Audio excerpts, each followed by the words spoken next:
Barge into my heart. When Gwen told me that she had gotten a job overseas, I was happy for her.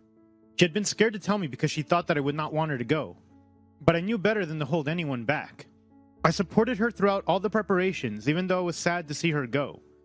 Gwen and I had been together since the first year of college, and we were pretty much best friends. I always felt very comfortable around her, and for a long time, I thought that I was in love with her. I did not really have anything to compare to it because I had not dated in high school. Most girls were not interested in me until I went through puberty. By that time, I had already committed myself to focusing on school and extracurriculars, so my relationships were short. Gwen had shown me stability and was not clingy. She was also career-driven. After college, we moved in together and all seemed to be going well. I had figured it out that we would get married, have kids, and be a power couple. While most people considered us to be boring, we were comfortable with each other. We maintained the relationship when she finally left, and I was already applying for jobs in the same city as her. But then, whenever I would have video call with her, she seemed distant, and the conversation would always seem dry. It began to feel a little forced, so naturally, I sought advice from a friend. My best friend Joshua was probably not the best person to ask for love advice, but he was the only person I trusted. He struggled with relationships and seemed to have a personal vendetta against love, but when it came to life advice, he was practically a guru. He told me to surprise her with a romantic gesture. I took that to mean I must visit her, so then I used my savings since I had been working for a few years now, and had some cash to spare and planned to buy a plane ticket, which was unlike me, as I like to be methodical. But I thought that for once, I could try being adventurous. I called her that afternoon. It was around night time by her, but I knew that she was awake. But then, a guy answered her phone. "Hi, who is this?" he said. "Can I speak to Gwen?" I said. "But who are you?" he said. "Babe, who is that on the phone?" her voice came through. "I don't know, he won't say. Here." He handed her the phone. By this time, I was starting to feel dizzy, which was how I felt whenever I found myself faced with unsettling news. "Gwen," I said. "Evan," she said. "Who was that? Tell me it's not another man," I demanded. I started pacing up and down as I waited for her to answer. Then I heard a click. She had just hung up on me. I threw my phone onto the bed and followed it. I curled up on my bed and I could not even shed a tear. All I felt was the betrayal. I should have seen it coming. We were never going to last. Those plans that we had made to build a life together were ruined now. I did not know what else to do, so I went over to Joshua's flat, which was on the floor beneath me. "You look like the dead. Are you okay?" he asked as he stepped aside to let me in. "It's over between Gwen and me," I said. He looked at me in shock. "What? I thought you two were endgame." "Wow, if you two can break up, then what hope do I have of ever finding love?" "Anyways, come inside. I've just ordered a pizza," he said. "You'll find a good girl. I thought Gwen and I were good, though. But when she found someone else there," I said as I started to eat the pizza. Whenever I was upset, I enjoyed eating junk food. Joshua was godsend. He always took care of my needs without me having to say anything. "You must start at the beginning. You are telling me that she cheated?" he exclaimed. I started the whole story over and let him know what had just happened. "Did you speak to her after she dropped the call?" he asked. "She sent me a message, but I have not opened it.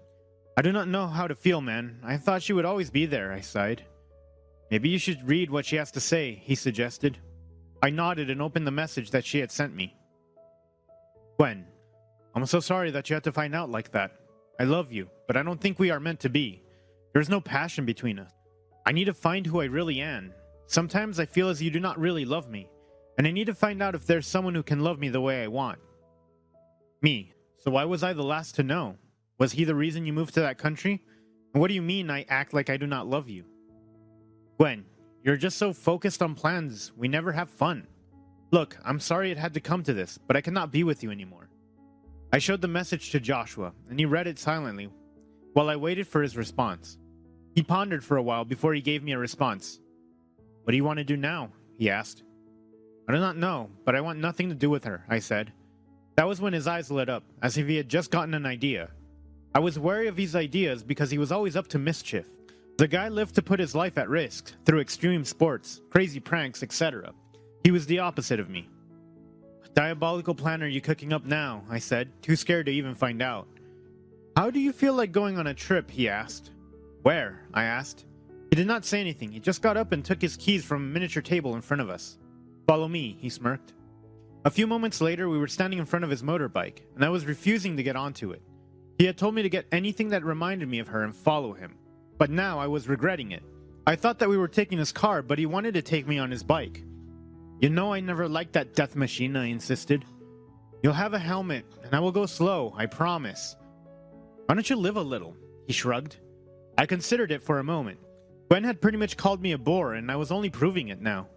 I guess it would be okay to let go of my rules for once. Fine, but just this once, okay? I spoke. He grinned from ear to ear when I said that, making me roll my eyes. I held on tightly to his waist as he started the bike, and then we were off, and I closed my eyes. But gradually, I began to open them and watched as the world flew by. I have to admit, I started to feel a bit exciting, and I started laughing. I was alive. The air on my skin and the whole world did not exist. It was just me and him. There was something comforting, yet exhilarating about that thought. Almost too soon, we stopped. We were on a hill that was overlooking the lower part of the area. My heart was still pounding in my chest when he removed the helmet from my head. We looked at each other and grinned. I told you you'd love it, he smirked.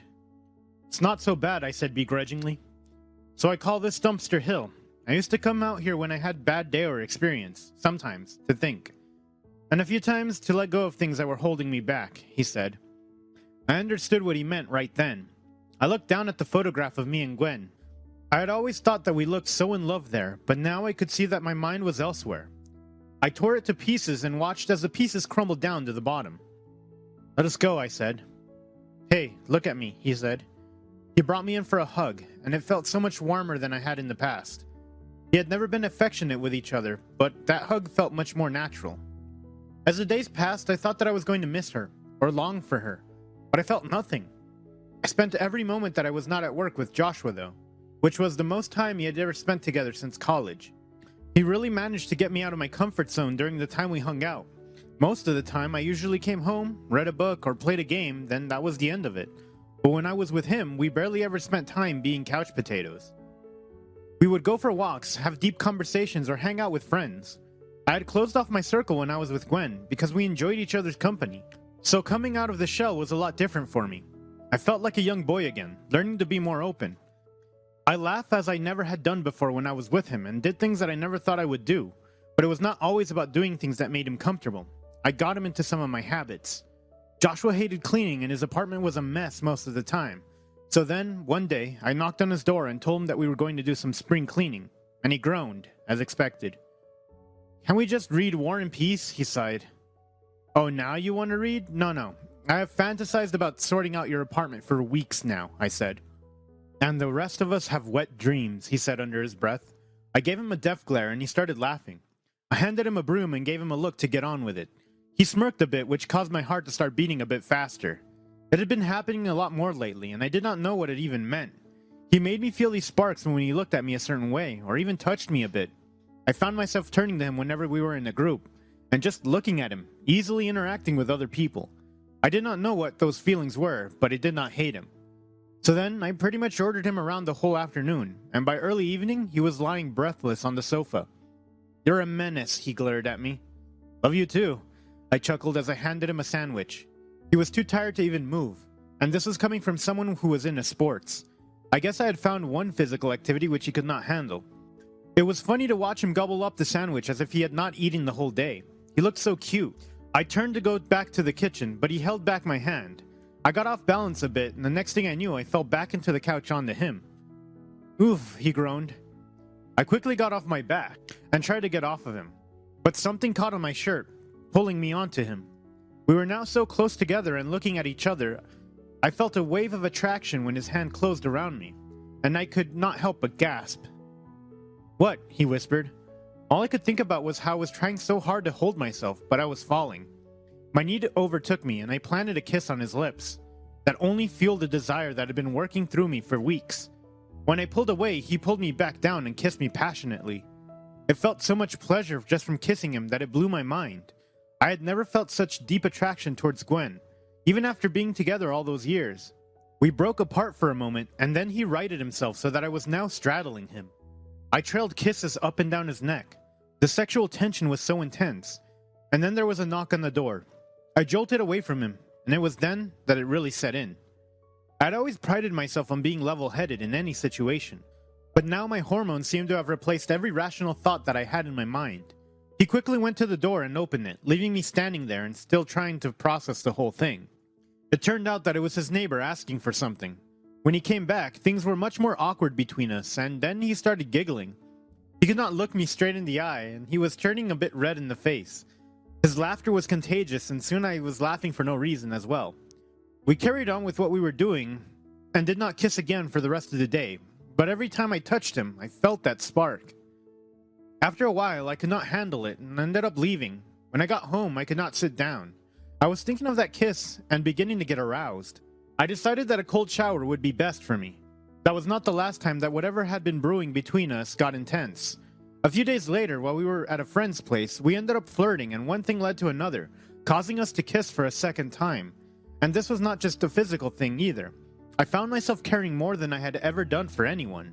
It was suddenly instinct to get him out of the way if a car was coming, and we were walking in the street. We did not discuss it. I was scared to even bring up the topic, but there was something there. How could I even start the topic when we were two guys who had been straight all our lives, and now we were falling for each other? One night, we were at his place on one of the rare nights that we were not out, and we were watching a movie. I had somehow managed to end up with my head on his shoulder, and I didn't even feel the urge to remove it. Suddenly, he brought up the topic. Is it wild that I'm falling for you? You have no idea the somersaults my heart did when he said those words. I felt so much braver to say what I was feeling. I feel it too. I thought that I was straight, but there was never such a deep connection with anyone until you, he looked at me, and I only saw truth in his eyes. You want to try this and see where it goes? Because I'm trying to hold myself. I cannot think of any logical reason why we cannot explore this and see where it takes us, I said. He kissed me, and then I knew that was his answer. So then things between us started to progress and build up, and it was clear that there was something romantic between us. Our friends ended up picking up on it, but they did not say anything. They accommodated us, which was cool because I did not do well with anything that seems like an ambush. Our connection grew deeper. We had all the milestones of a relationship. The crazy antics, the cozy nights in, the inside jokes, etc. It felt much less methodical than what I had had with my ex, and I knew that it was the best thing ever that we broke up, even though it had been a difficult moment for me. We had been dating for over a year when we finally decided that we wanted to come out as a couple. We had wanted to explore and have a good time without all the scrutiny from friends and family. It was nerve-wracking, but at least we had each other. Our friends already knew, so there was no problem there. It was the families which had a more mixed reaction. Some had no problem with it, while others took a bit of time to get used to it. But we did not have to cut off anyone from our lives. I cannot describe how freeing it was to be with someone I felt real love for. I had never realized that by staying in my previous relationship, which was more logical than romantic, I had put myself in a prison, but he had barged into my heart and freed me from those chains. And now, I knew what real love was.